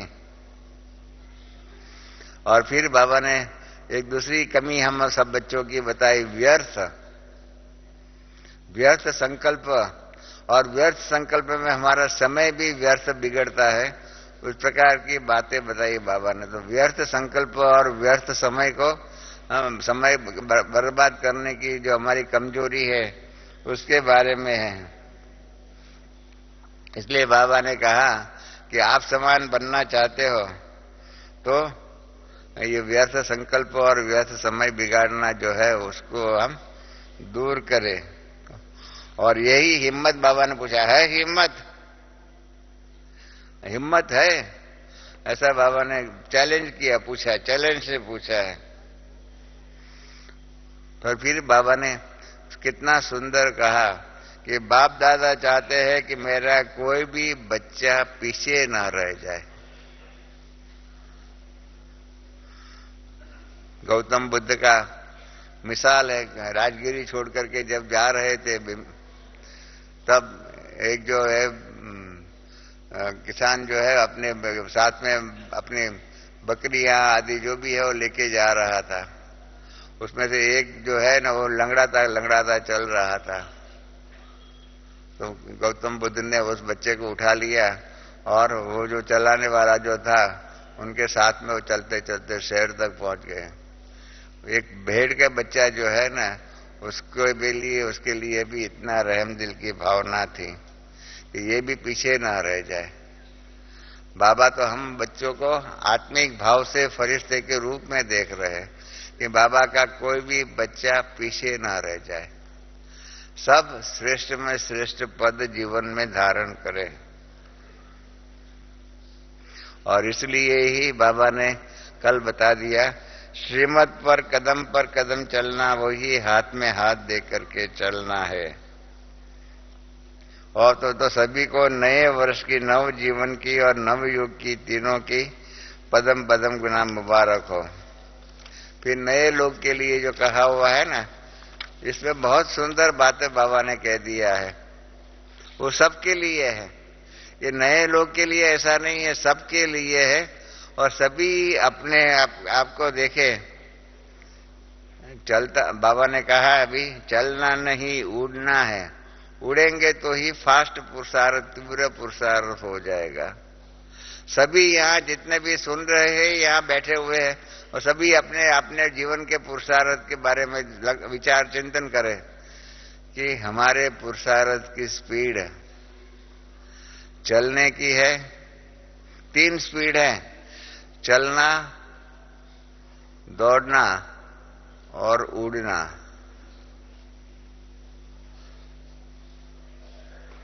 हम सब चलने की स्पीड से ही हैबिचुएटेड है।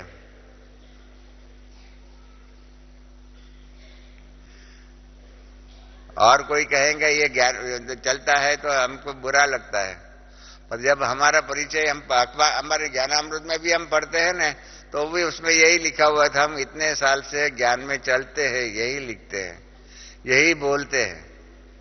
अपने आप को सर्टिफिकेट यही देते हैं कि हम 50 साल से ज्ञान में चलते हैं। अब वो चलने का शब्द कभी हमारा खत्म होगा। चलने से दौड़ना और दौड़ने से उड़ने का पुरुषार्थ हम कब करेंगे? ज्ञान तो सबको है, अब नहीं तो कब नहीं, सब जानते हो ना। अब नहीं तो कब नहीं, वो सब जानते हुए भी हमारा बाबा का ये कल के मुरली का प्रश्न यही है, सबके लिए अभी भी चलना नहीं उड़ना है। तो उड़ना होगा तो ही फास्ट जा सकेंगे। तो ये मैंने अब कई बार कहा हुआ है, क्योंकि इस सीजन में हर एक मुरली में बागमा ने उड़ती कला क्या पुरुषार्थ की, तीव्र गति का पुरुषार्थ की ही बात कही हुई है। तीव्र गति के पुरुषार्थ के बारे में क्लासेस होने चाहिए। हम बाकी सब बातों के क्लास करते, भले जरूर करो, पर साथ साथ तीव्र गति का पुरुषार्थ क्या है उसके बारे में भी चिंतन भी होना चाहिए, उसकी गहराई में भी जाना चाहिए, और अपने पुरुषार्थ की रफ्तार आगे कैसे बढ़े, तीव्र गति हमारे पुरुषार्थ में कैसे आए, उसके बारे में ध्यान रखना चाहिए। और उसके लिए बाबा ने नए भाई बंगड़ों को बताया, बाबा को दे दो, कोई भी समस्या आ जाए बाबा की हो जाए, इस प्रकार की बातें जो कही है। इसलिए समझ लीजिए बहुत अच्छी बात है। ऐसे कह करके बाबा की मुरली समाप्त तो हुई 9:29 को, माना बराबर 1 घंटे में बाबा ने मुरली पूरी किया, ऑपरेटिव पार्ट। उसके बाद गुजरात की परिभाषा बताई, गुजरात के सेंटरों को। आप सबको मालूम है बाबा ने गुजरात का कैसे किया। बाबा हमेशा हमको पूछते थे, बच्चे गुजरात में क्यों नहीं सेवा करते, गुजरात के बहन भाई कैसे होंगे। मैंने कहा बाबा यही है तो है, बहुत समझना बहुत मुश्किल है।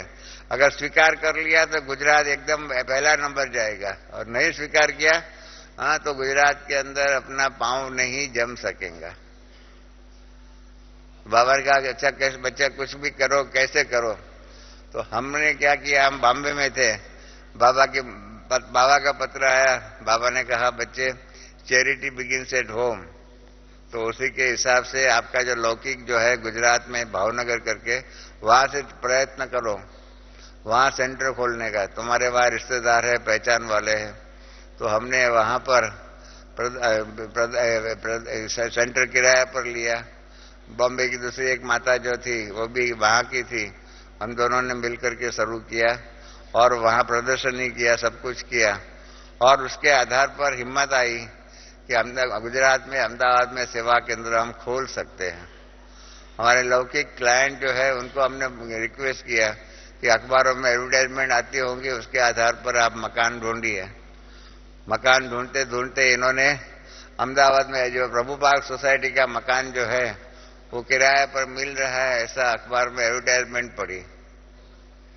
तो इन्होंने उनका जवाब लिखा और हमको फोन किया। तो हम बॉम्बे से एकदम फौरन वहां पहुंच गए और फिर वहां जाकर के हमने प्रयत्न किया वो मकान किराए के ऊपर लेने के लिए। वो उसके ऊपर सरकार का बैन था, वो सरकार के ऑफिसर को ही मिल सकता है और किसी को नहीं मिल सकता है। हमारी मोहिनी बहन जो है, मोहिनी पंजाबी जो मतलब जो है न्यूयॉर्क में राजकर है, उनके मामा जो है वो गुजरात गवर्नमेंट के फाइनेंशियल एडवाइजर थे। उनको हमने कहा तो उन्होंने कहा ठीक है, ये मकान जो है किराए पर जो है सरकार के ही ऑफिसर को मिलने, ऐसी जो पाबंदी है वो हम उनसे मुक्त कराते हैं। इन्होंने मेहनत किया और अपने उनसे मुक्त कराया। और फिर हमने वो मकान मालिक जो विद्याबेन करके थी उनसे मिला बातें की। वो कहे मैं ब्रह्मा कुमारी को कैसे पहचानती है, उसको किराया पर कैसे दो। तो हमने कहा हमारे नाम पर दो। तो इन्होंने कहा कि ठीक है हम आपके नाम पर देते हैं, कह करके हमारे नाम पर किराए पर दिया। और इस प्रकार से गुजरात में सेवा शुरू हुई। मम्मा का जब ऑपरेशन हुआ तब मम्मा को लेकर के हम आबू में जा रहे थे, तो अहमदाबाद सेंटर पर सुबह पहुंच गए। सुबह 6 बजे अहमदाबाद पहुंचे तो मम्मा को चाय पानी पिलाने के लिए हमारे अहमदाबाद में कोई नहीं था। हमारे बटू भाई करके एक पहचान वाले सहयोगी थे, उन्होंने वो चाय पानी लेके आया था। तो वो लेके आए तो हमने मम्मा को कहा आप तो बीमार हो, आप तो पीजिए। मम्मा ने कहा आप भी पियो। तो मेरे आंखों में पानी भर गया। मैंने कहा नहीं, हमारे यहाँ अहमदाबाद के अंदर हम ऐसे गुजराती है कि मम्मा को शुद्ध पवित्र भोजन के रूप में पवित्र चाय भी नहीं दे सकते हैं। मम्मा ने कहा कि रमे बच्चा इतनी दिल छोटी नहीं करो। और एक दिन ऐसा आएगा कि अहमदाबाद में, गुजरात में बहुत अच्छी सेवा हो जाएंगे। ऐसे मम्मा ने जो वरदान दिया, फिर बाबा ने वरदान दिया, और ये मकान जो है मिल गया। बड़ी दीदी को हमने बुलाया, बड़ी दीदी ने भी वो मकान देखा, प्रभु पार्क सोसाइटी का, और हमने कहा बाबा के पास जाकर के आप फोन करके बताना, तो हम ये मकान का किराया जो है मकान के ऊपर ले लेंगे, किराया के ऊपर। और फिर बड़ी दीदी आबू में गई और फोन ही नहीं आया। सारा दिन हम बैठे रहे टेलीफोन के ऊपर, फोन ही नहीं आया। शाम को फोन किया तो बाबा का फोन लग गया। बड़ी दीदी ने फोन में कहा कि बाबा ने तो हाँ कही है, हम सुबह से ट्राई करते हैं, परंतु आबू का फोन ऐसा है, यहाँ से फोन की लाइन ही नहीं मिलती है। तो राम को 6:30 बजे हमको मालूम पड़ा, और 7 बजे जाकर के हमने मकान का किराया की डिपॉजिट दिया और प्रभु पार्क सोसाइटी में गुजरात में ईश्वरीय सेवा का कारोबार शुरू किया। तो इस प्रकार से बाबा की प्रेरणा से, जो बाबा ने कल कहा ना कि गुजरात की जो सेवा जो है बाबा की प्रेरणा से हुई है, वो उसके हम साक्षी है। हम निमित्त बन करके हमने अनुभव किया हुआ है। भावनगर, अहमदाबाद, भी बड़ौदा इतनी सेवाएं किया। उसके बाद तो हमारी सरला बहन आदि आ गए, और उसके आधार पर गुजरात में अच्छी सेवा हो रही है। कल आपने देखा 8,000 जितने बहन भाई भी सेवाधारी के रूप में यहाँ पर उपस्थित थे। तो फिर बाबा ने जो कल जो कहा हुआ है, होमवर्क दिया हुआ है, मालूम है ना, वारिस बनाने का।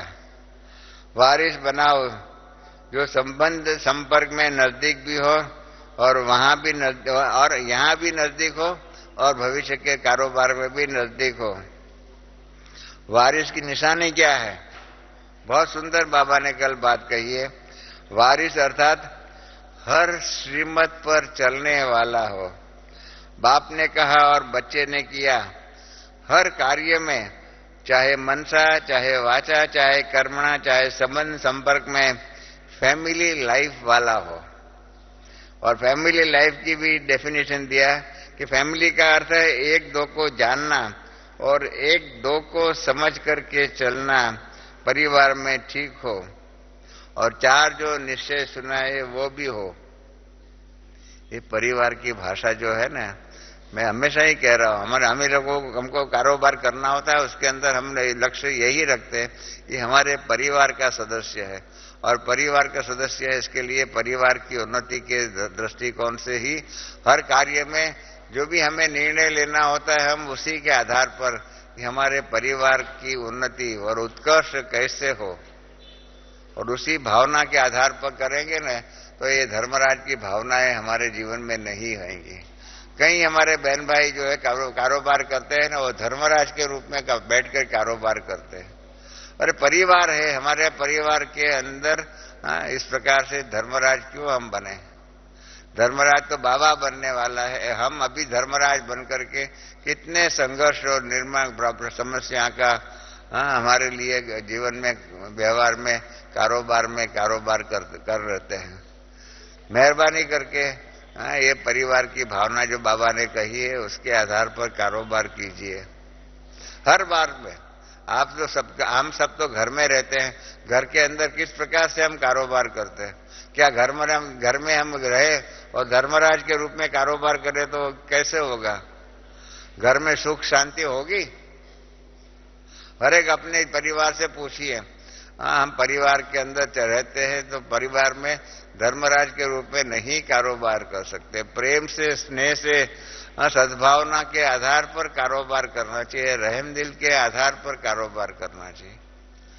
तो ये परिवार की जो भावनाएं, जो अभी कल भी मुरली में दूसरी बार कहा है, उसके पहले भी कहा है, परिवार का सुख जो की बातें जो कही है, तो इस प्रकार से इस दैवी परिवार का सुख लीजिए।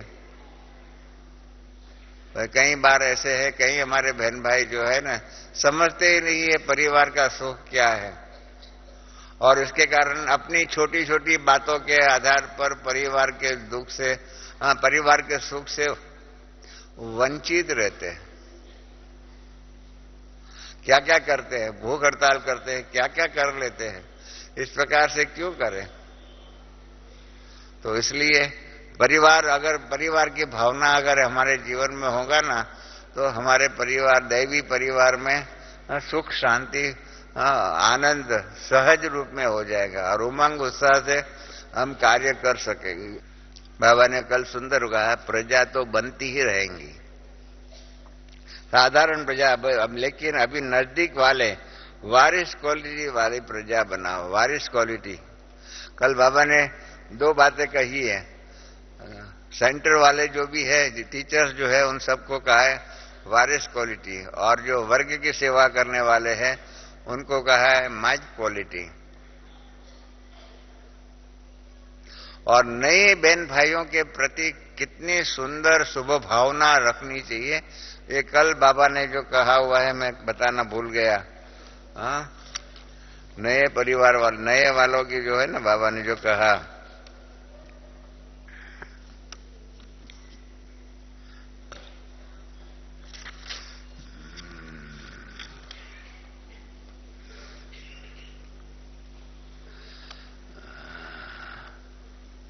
नए वालों की कहा कि जो क्लास टीचर है उनको भी अपने नए बहन भाइयों के ऊपर क्षमा करनी है। हर हफ्ता उन्हों के हालचाल पूछते रहना चाहिए, कोई प्रॉब्लम तो नहीं है, और कोई भी प्रॉब्लम हो तो सुना देना, उसका निवारण ले लेना, छोड़ नहीं देना, आया और गया दिल में रखना नहीं। इस प्रकार से नए बहन भाइयों के लिए कैसा कारोबार करना चाहिए, हमने कई बार अनुभव किया हुआ है। कई हमारी टीचर्स बहनें, जो कई हमारे बहन भाई जो है ना, नयों के प्रति जो शुभ भावना रखनी चाहिए वो नहीं रखती है, और उसके बदले में उनको डंडा मार करके हम उनको खींचते हैं, आगे बढ़ाने की कोशिश करेंगे। हमको भी लिखते रहते हैं, अरे आप ये नया है, उसको इतने आगे क्यों बढ़ाते हो? तो नए को पीछे भी क्यों हम रखें? नए है, बाबा कहते हैं उड़ती कला का पुरुषार्थ वो करना चाहता है तो उनको मदद कीजिए ना, और उसके बदले में और ही उसके पांव में जंजीर क्यों हम नए के जीवन में डालें? छोटे बच्चों के बारे में भी बहुत सुंदर एक बात मैं आपको बताऊं। एक बार क्या हो गया, हमारे पास ऊपर में पांडव भवन में मतलब बहुत भीड़ होने वाली थी, तो हम लोगों ने, दादी प्रकाश मणि ने, हम सब ने मतलब मिलकर के एक सर्कुलर निकाला कि छोटे बच्चों को नहीं लाना, क्योंकि जगह नहीं है, 3500 लोग ही बैठ सकते हैं। तो एक छोटे बच्चे ने दादी जी को पत्र लिखा। दादी ने मेरे को कहा, रमेश देख, ये पत्र लिखा है ना, हम लोगों ने सर्कुलर मना किया है ना छोटे बच्चों को, तो देखो एक छोटे बच्चे ने कैसा पत्र लिखा है। एक छोटे बच्चे ने दादी को पत्र लिखा, ये देहाभिमान की बात है ना, उसके बारे में बताता हूं। उसने लिखा कि दादी, हम समझते हैं बाकी तो सब मधुबन में रहने वाले देहाभिमानी है, परंतु हमने समझा कि आप तो कम से कम आप तो देही अभिमानी होंगे, और उसके बदले में आप भी देही अभिमानी के बदले में देह अभिमानी निकले, और आप हमारे देह को देखते हैं, हम देह के रूप में छोटे हैं। परंतु याद रहे, उस बच्चे ने लिखा दादी को कि हम और आप परम धाम से साथ में ही नीचे आए हैं।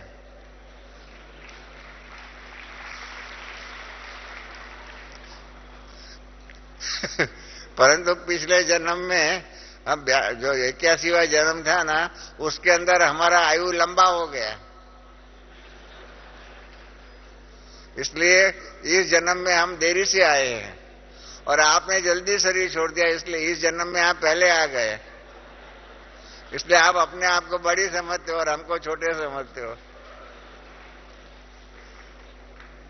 वास्तव में हम और आप ही एक समान आयु के ही हैं।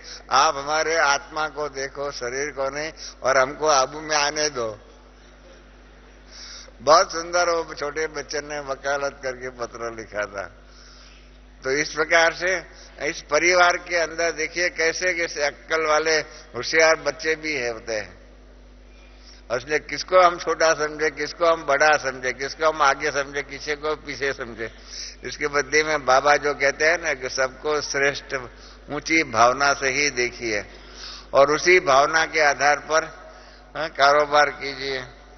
तो इसलिए वारिस क्वालिटी बनाना है। बाबा कहते हैं वो मैं नहीं, वो अपने आप पुरुषार्थ के आधार पर हो जाएगा। साधारण प्रजा, रॉयल प्रजा, जो भी है रॉयल प्रजा, मतलब बाबा अभी मैंने आपको कहा ना, बाबा अभी समेटने का काम कर रहा है।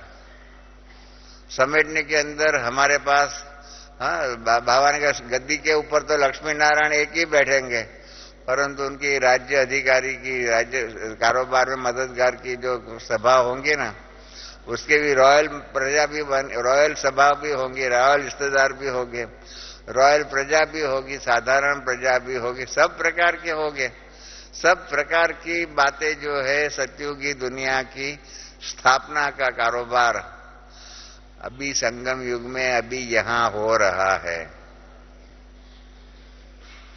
तो उसी के हिसाब से जिसका जो पुरुषार्थ होगा उसके आधार पर उसको फल मिलेगा।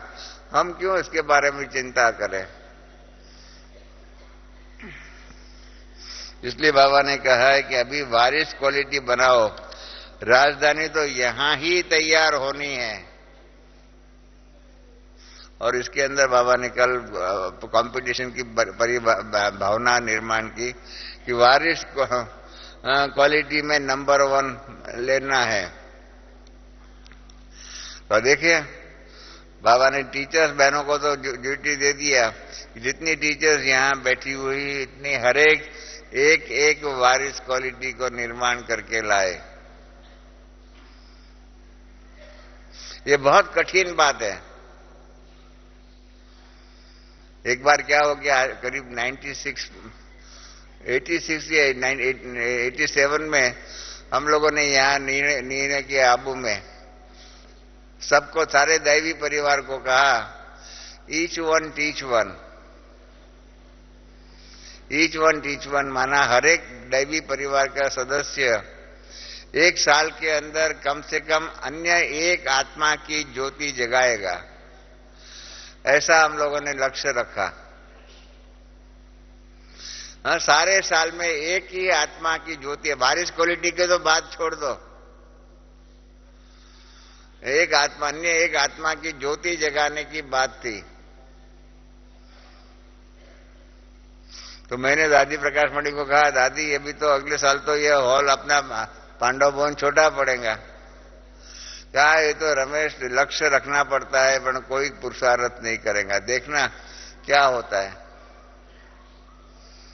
और हमने कहा कि समझो अभी 1 लाख है तो दूसरे साल में 1 लाख का 2 लाख हो जाएगा ईच वन टीच वन के हिसाब से। परंतु हमारे शशि बहन की ऑफिस में से जब स्टेटिस्टिक्स निकला तो क्या हुआ मालूम है, 100% संख्या बढ़नी चाहिए ना ईच वन टीच वन के हिसाब से, 100%। उसके बदले में 7 या 8% की संख्या बढ़ी। माना 100 में से 7 भाई या बहनों ने ही पुरुषार्थ किया ईच वन टीच वन के आधार पर अन्य एक आत्मा की ज्योति जगाने का। तो कल तो बाबा ने टीचरों के ऊपर बड़ी जिम्मेदारी रखी है और टीचरों ने हम सबके मदद की आशा के आधार पर कही है कि हम एक वारिस को अगले साल 1 साल में तैयार करके लाएंगे। सबने बड़ी जिम्मेदारी तो लिया हुआ है। एक 8 समझो हमारा कितना सेवा केंद्र है, 8000 सेवा केंद्र है, तो 8000 वारिस क्वालिटी का निर्माण करना बहुत कठिन बात है। सोचना है इसके ऊपर। इसके लिए ऐसे 8000 वारिस को 1 साल में पैदा करने के लिए कितना पुरुषार्थ की जरूरत पड़ेगी, सोचा है इसके ऊपर। हमारे पास बाबा ने कहा ना, हर एक टीचर के हिसाब से गिनती करें तो हमारे पास 14000 बहनें हैं। 14000 बहनें हैं और हर एक टीचर एक वारिस क्वालिटी पैदा करके आएंगे। तो 14000 वारिस क्वालिटी 1 साल में निर्माण करना स्टेटिस्टिकली आप देखिए कितनी बड़ी बात है। परंतु काम डिस्ट्रीब्यूट कर दिया है, हर एक टीचर को एक कहा हुआ है।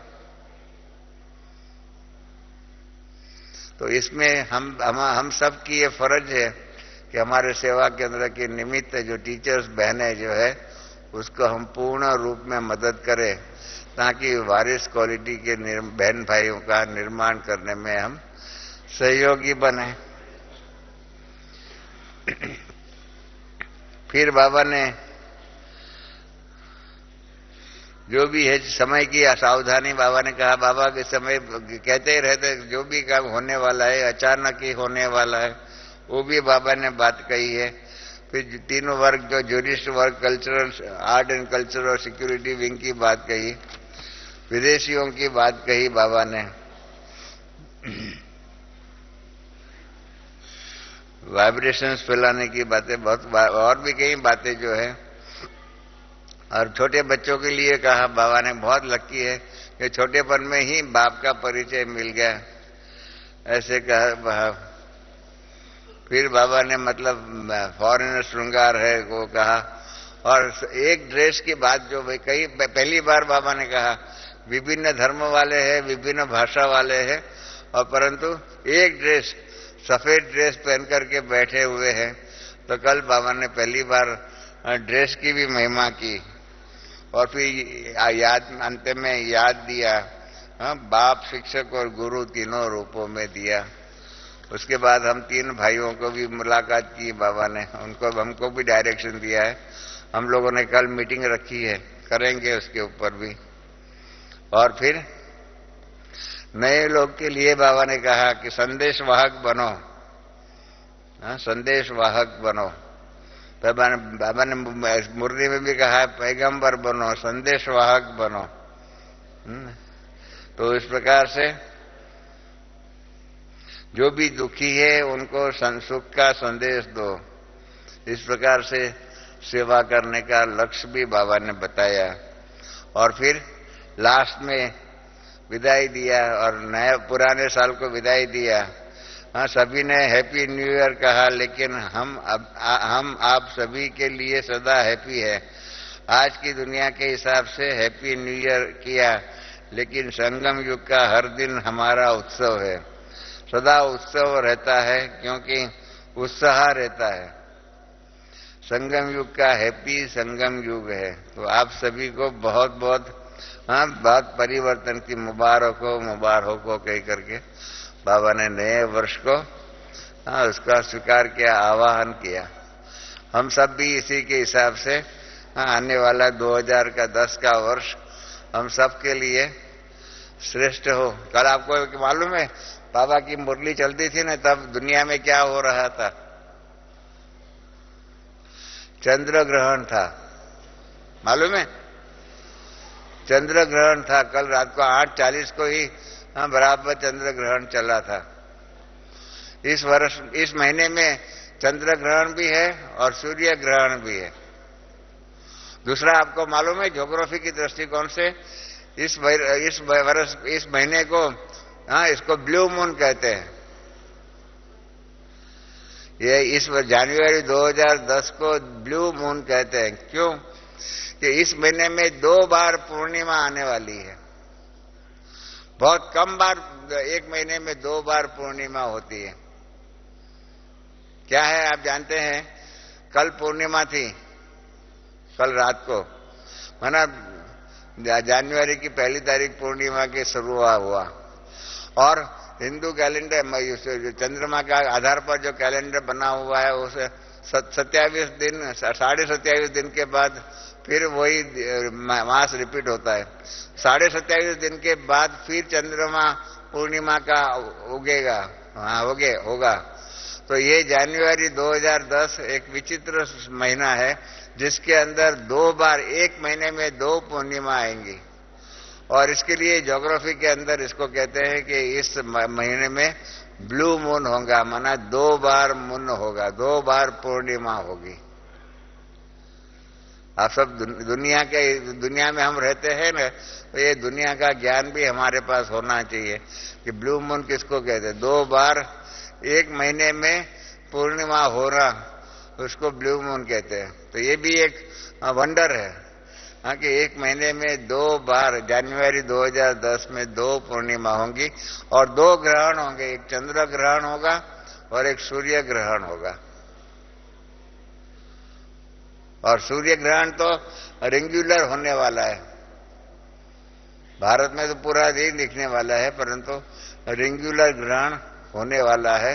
अर्थात सूर्य पूर्ण रूप में चंद्रमा की उसकी छाया में आ जाएगा और जैसे रिंग होती है इस प्रकार से वो हो जाएगा, कंकण आकृति का बन जाएगा।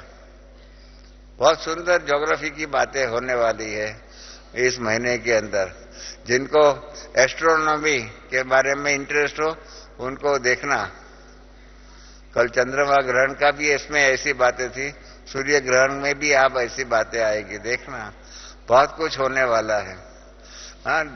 खाली सिर्फ ज्ञान की बातें नहीं, तो लौकिक दुनिया के अनुभव के आधार पर भी दुनिया का भी थोड़ा ज्ञान होना ही चाहिए।